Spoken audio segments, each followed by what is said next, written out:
नमस्कार। आज हम आपके लिए हिंदी विषय के अंतर्गत एक संदेश लेखन लेकर आए हूँ। तो देखो, प्रश्न ये दिया है कि अपने मित्र को ईद पर लगभग 40 शब्दों में शुभकामना संदेश लिखिए। या तो प्रश्न ऐसे पूछा जा सकता है या फिर ऐसे भी पूछा जा सकता है कि अपने मित्र को ईद पर शुभकामना संदेश लिखिए। इस तरह से भी पूछा जा सकता है। प्रश्न कैसे भी पूछा जाए, आप कैसे लिखेंगे उसका उत्तर यहाँ हम समझने का प्रयास करते हैं। तो देखो, सबसे पहले लिखेंगे उत्तर। उत्तर में लिख देंगे कि मित्र को ईद पर बधाई संदेश, या फिर ऐसा भी हो सकता है मित्र को ईद पर शुभकामना संदेश, यानी दोनों में से किसी एक को लिखा जा सकता है। उसके पश्चात फिर आप क्या करेंगे, फिर बनाएंगे आप एक बॉक्स। स्केल की सहायता से ऐसे बड़ा सा बॉक्स बना लीजिएगा कॉपी में। बॉक्स बनाने के बाद हम यहाँ पर बीचों बीच में सेंटर में लिख देंगे ईद पर शुभकामना संदेश, या फिर ऐसे भी लिख सकते हैं कि मित्र को ईद पर शुभकामना संदेश या बधाई संदेश, है ना। जैसा प्रश्न में पूछा जाए उसी के हिसाब से लिख देना।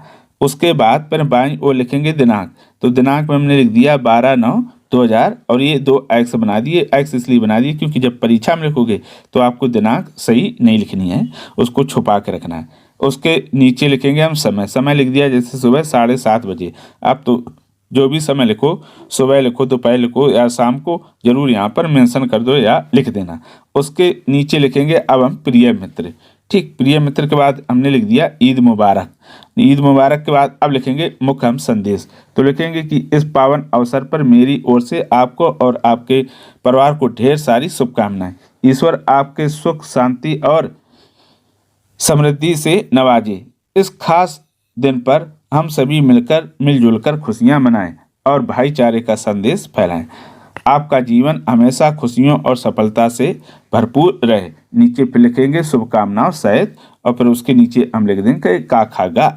ठीक, तो ये क्या है, अगर प्रश्न में नाम दिया तो यहाँ पर नाम लिखेंगे, नहीं दिया हो तो का खागा या आबासा लिख देंगे। तो इस तरह से हो गया आपका ईद पर जो शुभकामना संदेश अथवा बधाई संदेश।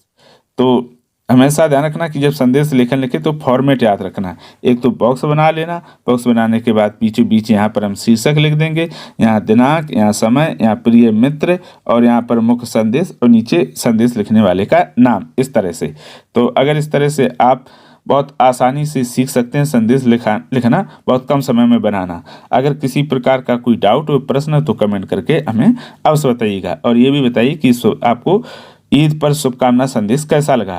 तो फिर आज के लिए इतना ही। धन्यवाद।